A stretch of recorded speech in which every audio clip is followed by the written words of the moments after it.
나는 세상에 더 있지 아니하오나 그들은 세상에 있사옵고 나는 아버지께로 가옵나니 거룩하신 아버지여 내게 주신 아버지의 이름으로 그들을 보존하사 우리와 같이 그들도 하나가 되게 하옵소서. 내가 그들과 함께 있을 때에 내게 주신 아버지의 이름으로 그들을 보존하고 지키었나이다. 그 중에 하나도 멸망하지 않고 다만 멸망의 자식뿐이오니 이는 성경을 응하게 함이니이다. 지금 내가 아버지께로 가오니 내가 세상에서 이 말을 하옵는 것은 그들로 내 기쁨을 그들 안에 충만히 가지게 하려 함이니이다. 내가 아버지의 말씀을 그들에게 주었사오매 세상이 그들을 미워하였사오니 이는 내가 세상에 속하지 아니함 같이 그들도 세상에 속하지 아니함으로 인함이니이다. 내가 비옵는 것은 그들을 세상에서 데려가시기를 위함이 아니요 다만 악에 빠지지 않게 보존하시기를 위함이니이다. 내가 세상에 속하지 아니함 같이 그들도 세상에 속하지 아니하였사옵나이다. 그들을 진리로 거룩하게 하옵소서. 아버지의 말씀은 진리니이다. 아버지께서 나를 세상에 보내신 것 같이 나도 그들을 세상에 보내었고 또 그들을 위하여 내가 나를 거룩하게 하오니 이는 그들도 진리로 거룩함을 얻게 하려 함이니이다. 내가 비옵는 것은 이 사람들만 위함이 아니요 또 그들의 말로 말미암아 나를 믿는 사람들도 위함이니 아버지여 아버지께서 내 안에 내가 아버지 안에 있는 것 같이 그들도 다 하나가 되어 우리 안에 있게 하사 세상으로 아버지께서 나를 보내신 것을 믿게 하옵소서. 내게 주신 영광을 내가 그들에게 주었사오니 이는 우리가 하나가 된 것 같이 그들도 하나가 되게 하려 함이니이다. 곧 내가 그들 안에 있고 아버지께서 내 안에 계시어 그들로 온전함을 이루어 하나가 되게 하려 함은 아버지께서 나를 보내신 것과 또 나를 사랑하심 같이 그들도 사랑하신 것을 세상으로 알게 하려 함이로소이다. 교회라고들 얘기를 하잖아요. 교회란 그 의미를 보면 세상에서 구별해서 불러낸 믿는 자의 모임이에요. 길게 풀이를 하자면 세상에서 구별하여 불러낸 믿는 자의 모임, 줄이면 성도의 모임, 더 줄이면 교회라고 얘기를 해요. 오늘 제목이 성별된 교회입니다. 이 교회, 구별되었다, 성별되었다라는 이 말은 시간적으로, 공간적으로 그런 얘기가 아니고 영적이고 신앙적인 의미에서 이렇게 성별되었다, 구별되었다라고 표현을 하는 겁니다. 그래서 교회는 세상에 존재하고 있어요. 그리고 세상에서 살아갑니다. 생활해 갑니다. 하지만 그 성도, 교회는 세상과 구별된 생활을 하지 않으면 안 되는 거예요. 세상에서 살아가지만 세상과는 다르게 살아가야 된다. 성도는 세상에서 보면 그냥 세상을 같이 걸어가는 것 같지만 그 걸음의 원칙은 하늘에 속한 것이어야 한다. 세상 사람들과 절교하고 담쌓고 살 수는 없지만 그들과 같이 교제하고 그들과 함께 살아갈지라도 믿지 않는 저들과 같은 멍에에 묶여서 살아가는 것은 아니다라는 거예요. 말이 조금 힘들죠. 이제 그 얘기들을 우리가 같이 풀어가려고 해요. 세상을 같이 살아가지만 그들과 담쌓고 절교하고 살아가지는 않지만 그럼에도 불구하고 그들과 세상의 같은 멍에를 지고 갈 수는 없다라는 거예요. 고린도후서 6장 8절부터 10절을 제가 천천히 읽어드리겠습니다. 그것을 설명하고 있어요. 영광과 욕됨으로 그러했으며 악한 이름과 아름다운 이름으로 그러했느니라. 우리는 속이는 자 같으나 참되고 무명한 자 같으나 유명한 자요. 죽은 자 같으나 보라 우리가 살아있고 징계를 받은 자 같으나 죽임을 당하지 아니하고 근심하는 자 같으나 항상 기뻐하고 가난한 자 같으나 많은 사람을 부요하게 하고 아무것도 없는 자 같으나 모든 것을 가진 자로다. 이것이 성도의 모습이다 라고 성경에서 말하고 있는 거예요. 이것이 성도의 모임인 교회의 모습이다. 세상 사람들하고 그냥 같이 살아가는 것 같지만 다르다라는 거예요. 세상 사람들하고 그냥 같은 방법으로 사는 것 같은데 그렇지 않다라는 거예요. 이처럼 교회의 일원인 우리 성도는, 저와 여러분들은 이 세상 사람들이 보면 좀 특별한 존재예요. 독특한 존재예요. 모든 면에서 그냥 같이 살아가는 건데 모든 면에서 그 사람들이 볼 때 이해되지 않는 삶의 모습으로 살아가는 사람이 바로 교회에 속한 성도고 교회예요. 교회예요. 그것이 성별이라는 말을 쓰는 부분이에요. 그래서 성별된 교회, 성별된 성도의 모임이 어떠한가를 우리가 잘 알아야 저와 여러분들이 그렇게 살아가야 되는 존재이기 때문에, 그리고 오늘 이 말씀에 비춰서 내가 정말 그렇게 살아가고 있는가를 살펴보고 우리가 그것들을 다시 한번 점검하는 말씀이 되기를 바랍니다. 먼저 오늘 예수님 본문에 보면 예수님께서 이제 우리를 구속하시기 위해서 십자가 앞으로 나가기 직전의 말씀이에요. 오늘 본문이. 이제 최후의 대제사장으로서 마지막 기도를 드리는 거예요. 그런데 그 기도의 내용을 보면 모여있는 제자들과 믿는 자들의 무리, 지금으로 말하면 그 교회의 성별, 거룩함을 위해서 기도하고 계신 거예요. 오늘 기도의 내용을 보면. 오늘 본문 중에 15절부터 17절 이 3절 말씀이 그 말씀인데 다시 한번 읽어드립니다. 내가 비옵는 것은 그들을 세상에서 데려가시기를 위함이 아니요 다만 악에 빠지지 않게 보전하시기를 위함이니이다. 내가 세상에 속하지 아니함 같이 그들도 세상에 속하지 아니하였사옵나이다. 그들을 진리로 거룩하게 하옵소서. 아버지의 말씀은 진리니이다. 이것이 제자들과 모인 성도들, 모인 무리들, 교회를 위해서 하시는 마지막 기도신 거예요. 십자가에 달리시기 전에 교회를 위해서 하신 기도예요.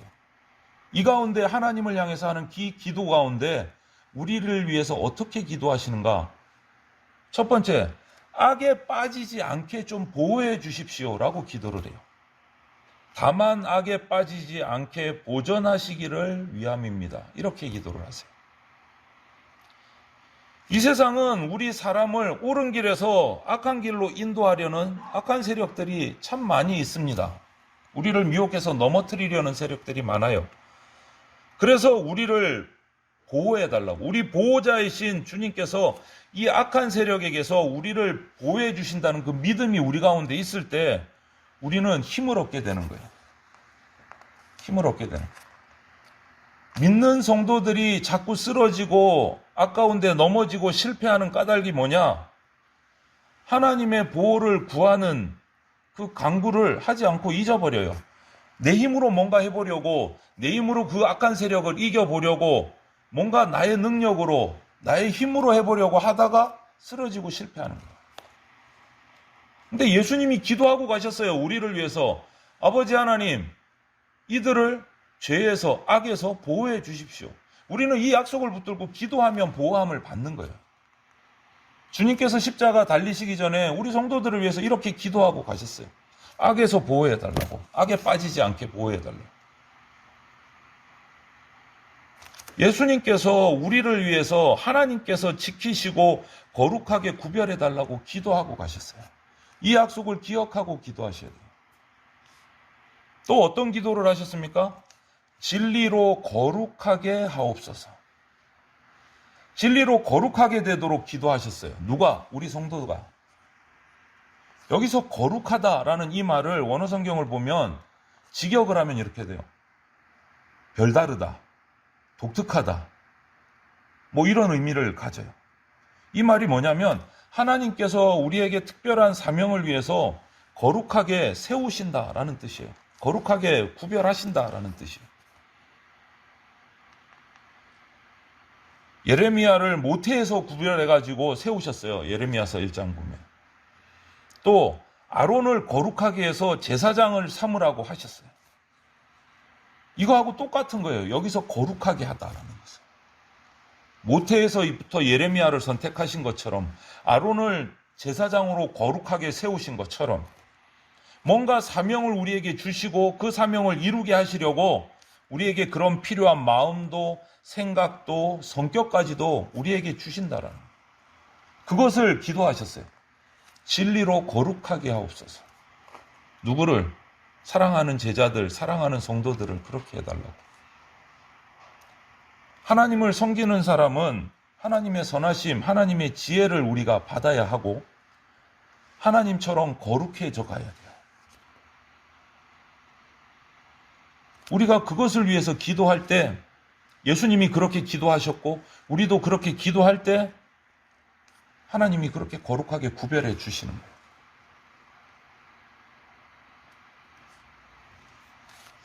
우리가 항상 생각할 것은 하나님께서 나를 택하셔서 특별하게 거룩하게 해주셨다. 그래서 나를 하나님의 백성으로 삼으셨다. 하나님의 백성으로 우리를 삼으셨다라는 것은 나를 특별하게 선택하시고 구별하셨다라는 뜻이에요. 성도가 한자잖아요. 무슨 의미입니까? 거룩한 무리요. 거룩한 무리. 믿는 자, 하나님을 믿는 자, 구별된 자예요. 하나님 앞에서. 이렇게 예수님께서 십자가의 고난을 앞두시고 우리를 위해서 기도하신 내용이 딱 두 가지예요. 하나님, 이들이 악에 빠지지 않게 해주십시오. 하나님, 이들을 진리로 거룩하게 해주십시오. 이것이 예수님이 우리를 위해서 하나님께 하신 기도예요. 십자가의 고난을 두고 하신 기도. 이 기도 제목을 붙들고 우리는 최선을 다해서 우리도 기도하고 순종해야 돼요. 내가 거룩하기 위해서, 내가 악에 빠지지 않기 위해서 예수님이 하신 기도를 붙들고 나도 기도하면서, 우리도 기도하면서 그렇게 나가야 돼요. 왜 이렇게 그럼 거룩하게 구별돼야 하나? 예수님은 마지막에 십자가에 달리시기 바로 전에 이 마지막 기도를 왜 이렇게 하셨을까? 악에 빠지지 않게 해달라고, 백성들이, 믿는 자가. 그리고 진리로 거룩하게 구별해달라고 왜 마지막 기도를 이렇게 하셨을까? 도대체 거룩하게 구별된다, 성별된다는 것이 도대체 얼마나 중요하길래 마지막 때 하나님 앞에 이렇게 기도하고 십자가에 올라가셨을까? 여러분, 구약 신명기나 레위기에 보면 이런 말씀들이 있어요. 소와 나귀를 같은 멍에에 묶어서 밭갈지 말아라. 두 곡식을 섞어서 뿌리지 말아라. 두 재료를 섞어서 옷을 짜서 만들지 말아라. 이렇게 말해요. 이게 무슨 의미입니까, 여러분? 이 말씀은 성도가, 구별된 거룩한 주의 백성이 세상에서 어떻게 살아야 하나를 암시하고 있는 말씀이에요. 소와 나귀를 같은 멍에에 묶어서 밭갈지 말고, 두 곡식을 섞어서 뿌리지 말고, 두 재료를 같이 섞어서 옷을 짜지 말아라. 성도가 세상에서 어떻게 살아가야 할 것인가? 그리스도인, 성도의 순결함과 불신자의 순결하지 못함이 근본적으로 같이 갈 수 없다라는 말씀이에요. 같이 갈 수 없다. 하나님을 섬기는 성전과 우상을 숭배하는 것이 같이 할 수 없다라는 말이에요. 믿는 자와 믿지 않는 자가 함께 할 수 없기 때문에 그들 가운데 섞이지 말고 구별되라라는 거예요. 구별되라는 말씀이죠. 그렇게 같이 가면 문제가 생긴다는 거예요. 문제가 생긴다. 이같이 구별돼야 할 일은 언제부터냐? 믿음의 조상인 아브라함 때부터 하나님 말씀하셨어요. 아브라함을 처음 불러내실 때 창세기 12장 1절에 뭐라고 말씀하셨습니까? 너의 고향과 친척과 아버지의 집을 떠나 내가 내게 보여줄 땅으로 가라. 뭐가 먼저입니까? 보여줄 땅으로 무조건 가라? 아니요. 떠나서 내가 보여줄 땅으로 가라. 이 의미를 우리가 잘 생각해야 됩니다. 지금도 우리들에게 이 아브라함에게 주셨던 것처럼 세상과 구별되라고 말씀하시는 거예요. 아브라함의 집에서, 아버지의 집에서 왜 떠나라고 했을까요? 성경을 보세요. 그 땅은 우상 숭배하는 땅이었고 우상을 만드는 땅이었어요. 그 땅에서, 그 집에서 떠나라는 거예요. 함께 할 수 없다라는 거예요. 아버지하고 단절하고 뭐 고적을 팔아 이런 의미가 아니라는 거예요. 단순하게. 우리 그리스도인이 성도가 믿음으로 살기 위해서는 여러분 이런저런 여러 가지 세상의 일들로부터 떠나야 할 때가 참 많이 있습니다. 여러 가지를 말할 수 있지만 몇 가지를 말한다면 첫 번째는 주님 앞에서 볼 때 옳지 못한 직업에서 떠나야 하는 경우가 있어요. 생업에 어려움이 오고 위협이 될 수도 있음에도 불구하고 그 직업이 주 안에서 옳지 못한 일 같으면 우리는 옮겨야 돼요. 그 직업을 그만둬야 돼요. 하지만 그만둬야 돼. 아무리 거기서 좋은 수익이 오고 좋은 월급을 받아도 주 안에서 옳지 않은 직업이라면 떠나야 돼요. 과감하게.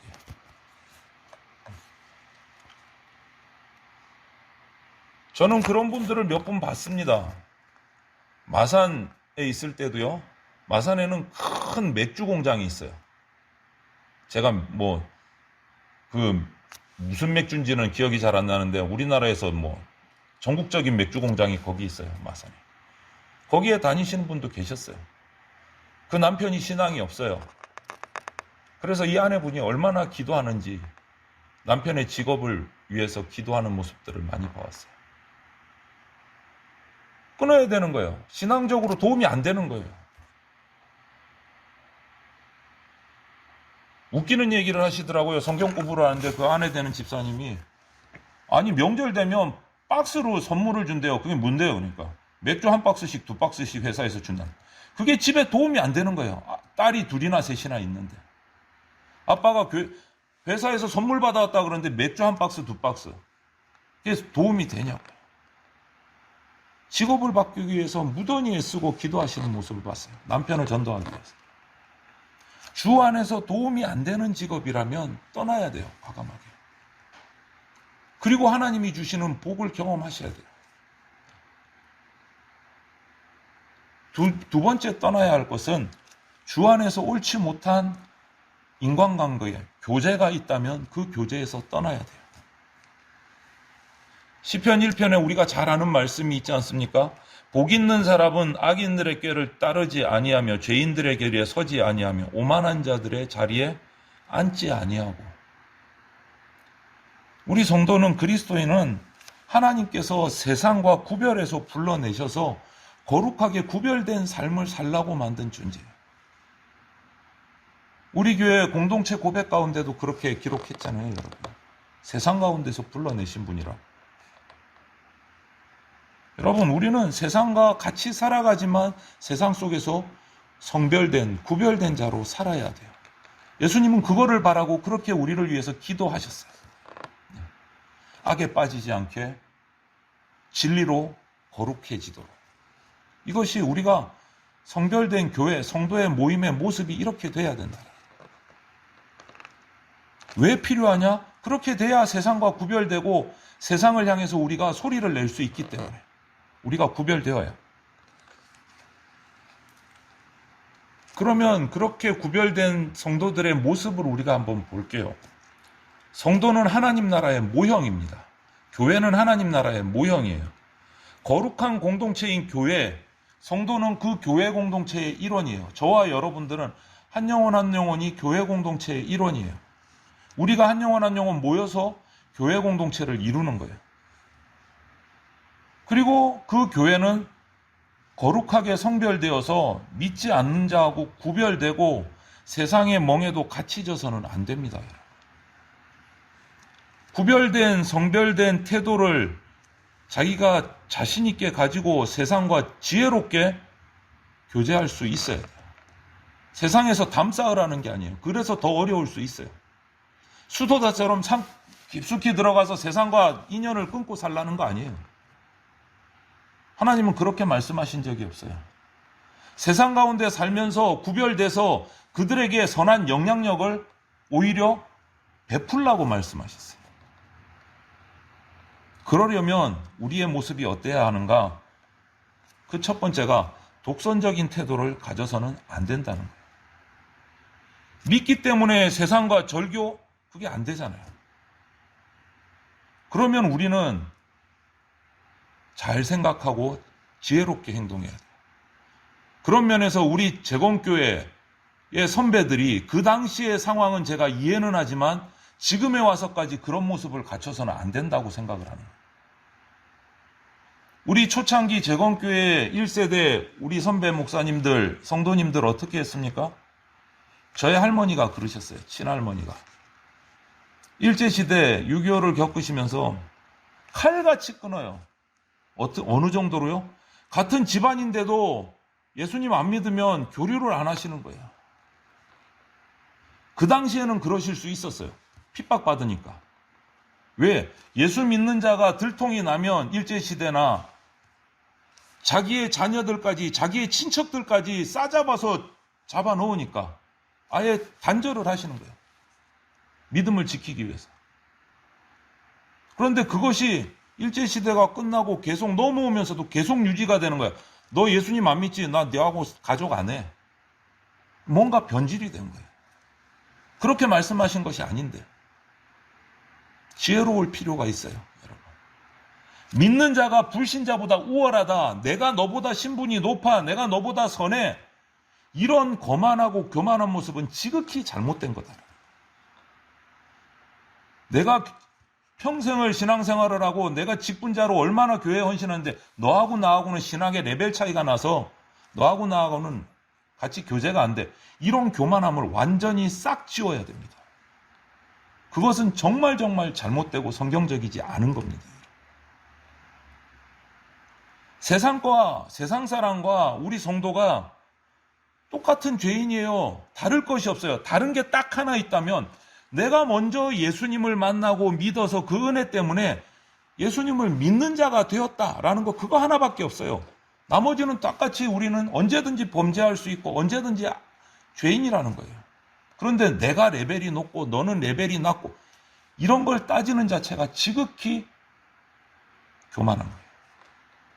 지극히 교만한 거예요. 우리가 그렇게 해서는 세상 속에서 빛을 발할 수도 없고 소금의 역할을 할 수도 없어요. 예수님은 그렇게 말씀하신 적이 없어요. 두 번째는 뭐냐? 내가 구원받았다고. 이어지는 말씀인데 내가 먼저 구원받았다고 다른 지체들을 무관심해서는 안 된다. 예수님을 보십시오. 우리가 사랑하고 우리가 닮아가고 내가 믿는 예수님 어떻게 하셨습니까? 그렇게 레벨 차이 두고 무시하셨습니까? 아니요. 하나님의 자리를 다 내려놓고 사람의 가장 낮은 곳까지 내려오셔서 인간을 구원하셨습니다. 자기를 버리고 내려오셔서 구원하셨어요.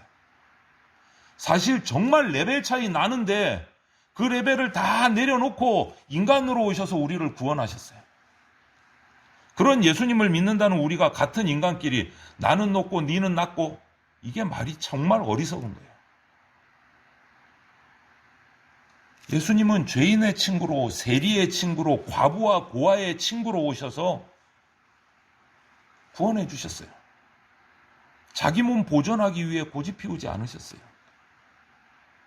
그러면서 제자들에게 세상의 소금이 되라, 빛이 되라 말씀하셨어요. 이런 모습을 보고 이 예수님을 내 주인으로 믿는 우리 성도는요, 어떻게 해야 됩니까? 답은 나와 있지 않아요? 머리 대신 예수님이 이루신 교회 공동체의 한 일원으로 지체로서 우리는 예수님을 닮아가야 되는 거예요. 예수님 나라의 확장을 위해서 복음을 전하고 낮아져서 은혜를 베풀어야 되는 거예요. 그것이 우리의 태도인 거예요. 구별된 사람의 태도. 또 한 가지 우리 성도, 성별된 교회의 성도들은요, 나 한 영혼 하나하나가 하나님의 성전이다라는 것을 절대 잊어서는 안 된다. 내가 곧 성전이다. 내가 만나는 사람과 내가 관계하는 사람과 내가 멀리해야 될 사람을 잘 지혜롭게 분별해서 이 성전된 나를 깨끗하게 거룩한 성전으로 잘 유지해야 된다라는 거예요. 잘 유지해야 된다. 여러분, 그리스도인은 주 안에서 하나 되어야 돼요. 세상의 악에 빠지지 않도록 하면서 그러면서도 세상 속에서 주님의 말씀을 전하고 복음을 전해야 돼요. 나만을 위해서 사는 이기적인 삶이 아니고 온 세상에 예수님을 전하기 위해서 내가 구별돼야 돼요. 나가 잘나 보이려고 구별되는 게 아니고 예수님을 전하기 위해서 구별돼야 돼요. 예수님을 전하기 위해서. 내가 높아지려고 구별되는 게 아니고 예수님을 전하기 위해서 구별해야 되는 거예요. 교회를 확장시키기 위해서 구별돼야 되는 거예요. 그리스도인과 세상 사람의 차이점은 딱 하나입니다. 여러분, 거룩하냐 거룩하지 않느냐. 하나님을 닮아서 거룩한가, 성별되었는가. 아직 하나님을 만나지 못해서 성별되지 못했는가? 그 차이 말고는 다른 것이 단 하나도 없어요. 똑같은 죄인이에요. 언제든지 범죄할 수 있는 존재예요. 똑같아요. 차이는 딱 하나예요. 성별되었는가? 성별되지 못했는가? 그래서 우리가 세상에 섞이지 말고 세상 안에 있으면서도 세상과 섞여서 살아가는 것이 목적이 아니고 세상 안에서 세상을 구하는 목적으로 살아가야 돼요. 그것이 교회의 사명이고 교회의 지체인 저와 여러분들 성도의 사명이에요. 그럼에도 불구하고 언제부턴가 교회 안에 이런 단어가 생겼어요. 세속화, 세속화. 교회의 성별이 별 문제가 되지 않고 세상을 끌고 나가야 된다. 그러려면 세상과 같아져야 된다. 언제부터 이런 정말 위험한 말들이 나오기 시작했어요. 세상의 것들을 교회 안으로 다 받아들이는 정말 웃지 못할 일이 벌어졌어요. 코미디 같은 일이, 슬픈 일이 벌어졌어요. 세상을 전하기 위해서 세상과 우리가 같아져야 된다? 좀 뭔가 있어 보이는데 하나님의 뜻은 결코 그렇게 말씀하신 적이 없어요. 예수님의 이 기도는 결코 그렇게 하신 적이 없어요. 악이 빠지지 않도록 해 주십시오. 진리 가운데 거룩하게 해 주십시오. 그래서 세상의 빛과 소금이 되게 해 주십시오. 이것이 예수님의 마음이에요. 세상처럼 돼서 세상의 것을 받아들여서 어떻게 해봐라 그렇게 말씀하신 적이 없단 말이에요. 우리는 구별되어서 세상을 구별되게 만들어야 돼요. 저와 여러분들 성도인 우리가 이 세상을 이제 살아갈 때 구별되기 위해서 애써야 됩니다. 우리에게 필요한 것이 구별이고 거룩함이고 그 거룩함이 우리에게 축복이고 우리에게 기쁨이 돼요, 여러분. 내가 거룩해질 때 우리가 축복이에요. 그 축복을 누리시기를 바라요. 경험하기를 바라요. 성별된 생활이 갈수록 더 필요해집니다. 이 코로나 시국을 거치면서 어떤 목사님들이 정말 냉정하게 이렇게 심각하게 말씀하시더라고요. 코로나가 교회를 한번 걸르시는 것 같다. 하나님께서. 채를 갖고 한번 치시는 것 같다. 교회다운 교회를 남겨두시고 교회 같지 않은 교회들을 제거하시는 것 같다. 무서운 말씀을 하시더라고요. 이 코로나를 통해서. 여러분, 저는, 여러분은, 우리 대전장로교회는 교회다운 교회입니까? 코로나를 통해서 교회가 교회 같지 않다는 게 드러난 교회입니까? 정말 하나님 앞에 두려운 마음으로 살펴야 돼요. 거룩한 생활이 더 필요한 때가 됐어요. 그래서 거룩한 삶을 사셔서 예수 그리스도의 거룩한 영광을 나타내는 그러한 저와 여러분들이 되고 우리 대전장로교회가 되어야 됩니다. 우리 교회가 세속화되는 교회가 아니고 하나님 앞에 예수님께서 기도하신 것처럼 악에 빠지지 않고 진리로 거룩한 교회가 되어서 하나님의 사명을 감당하는 그러한 우리 교회 공동체가 될 수 있기를 주님의 이름으로 축원을 드립니다. 아멘.